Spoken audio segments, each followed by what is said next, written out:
this fascinates me, is how people get into editing in the first place. And I know that people that listen to the show want to know, how does an editor become an editor? Who are these people I'm going to be working with? And also, if I wanted to edit, how might I do that?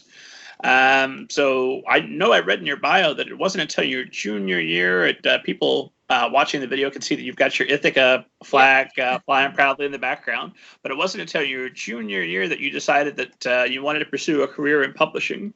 So what were you interested in prior to that, and what clicked that junior year that said, oh, publishing, that's what I should do?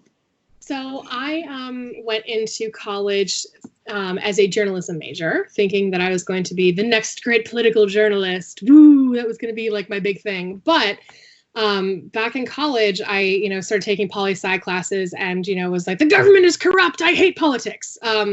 Which my views have obviously evolved a bit since then. We won't go into that discussion, obviously. But it's corrupt but nuanced. Yeah. So it was more than just like, my like very naive 19-year-old self was just like, politics. I can't stand politics. And now I'm obviously much more invested because I'm an adult and I understand that that's important to be invested in. So in any case, I also decided very early on that I wasn't really super enthusiastic about the journalistic style of writing, like the inverted pyramid and all of that. It was so dry, and I was always a really big reader of fiction, like especially young adult novels, and loved books to death. But I was on a communications scholarship, a full ride actually, and so there was really no option to like kind of jump out of my major, and it was in most line with what I kind of thought I wanted to do with my life. So I started taking some English classes instead, and was actually going to go for teaching and get my master's in teaching after I finished my journalism degree. I was kind of all set to do like a 5th year that would have gotten me my master's to teach English. But my junior year of college, the scholarship program that I was part of, they actually do a shadowing trip to New York City for the junior class that allows you to go and follow a professional in your chosen field around for a day and get a sense of, what that's like, and, what, your career might look like, and to see if you are going to enjoy it. And I was completely at loose ends and didn't really know what I wanted to do for this shadowing trip. And because my scholarship advisor was like, well, you're not going to be doing journalism. So what do you want to do? I'm like, can I go to a school? Is that an option? He's like, well, you love to read. We know somebody at a publisher. Why don't you go like follow around an editor for a day? And I was like, oh, okay, that sounds cool. So I wound up shadowing a production editor at Simon & Schuster for that day, and quickly realized, I was like, oh my God, these are my people. I've like come home.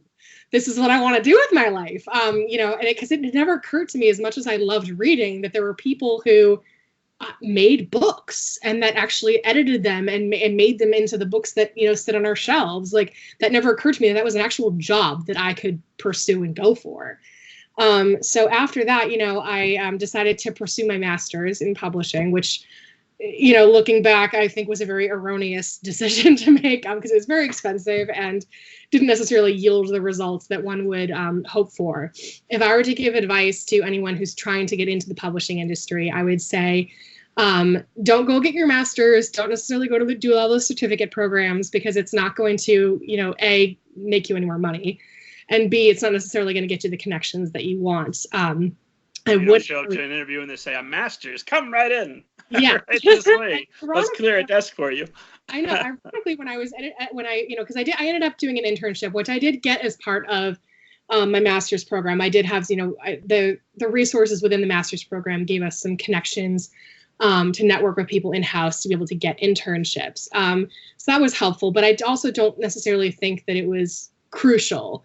I think I probably could have eventually made those connections on my own to be able to get internships and stuff. So internships are your most viable source of getting, the experience to work at a publisher.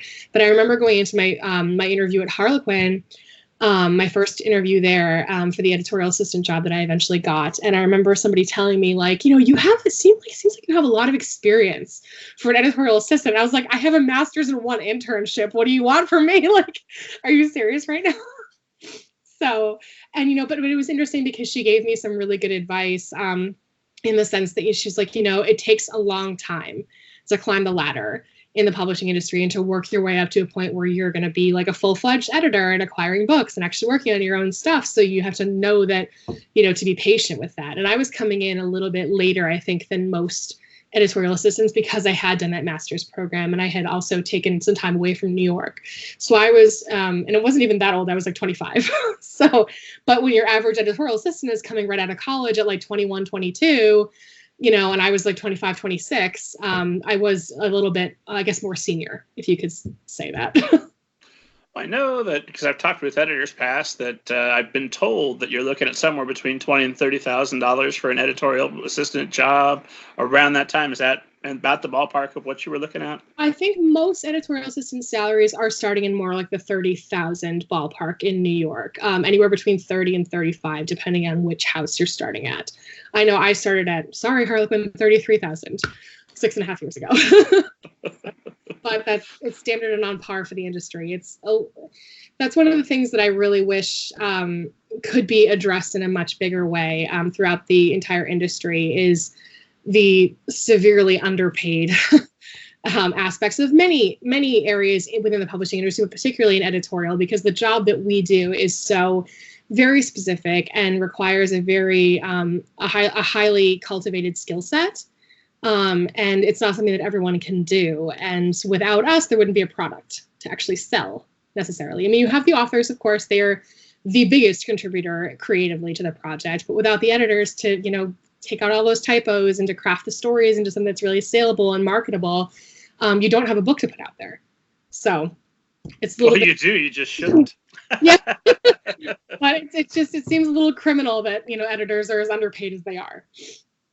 That always blows my mind because I don't know how to get by on $33,000 in a small Indiana town, let alone Manhattan. Yeah. Well, that's the other part of it is like expecting, your talent pool to also live in one of the most expensive cities in the world on that level of pay. So were you working another job when you started, or? Nope. I had a roommate, which was helpful. My student loans were deferred for a little while, which was also helpful. But yeah, that was largely, just kind of making it work with a roommate, and I eventually, about a year after I started at Harlequin, my husband and I moved out to Connecticut. He was already living out here. We were doing long distance. We weren't married at that point. And so, I moved out to the suburbs, which, was definitely cheaper in terms of rent and all of that, but I was paying an arm and a leg to commute. So it really wasn't that much different in terms of my cost of living expenses. So, but I was sharing it with somebody else here, which was